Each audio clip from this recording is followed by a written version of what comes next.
Roll, Dax White. Siya nga pala, kusip ko kanina sa Sam Versosa. Nagkakwentuhan kami. Nagbibigay pala sila, nagbubukas ng eskwelahan.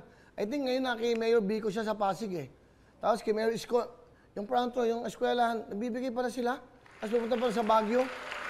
Yan si Sam Versosa, si RS, no? So, yung front row, alam mo, walang ginagawa. May ginagawa pala. Yun ang ibig sabihin. Kaya, siyempre, malalaman naman lahat eh, okay? So, dapat pinapaalam nyo kung ano ginagawa ng mga taong mabubuti para parisan natin lahat yan. So, Sam Versosa, RS, at sa front row, napakaganda ng ginagawa yan. Nag-donate ng eskwelahan. Wow. Kami, no?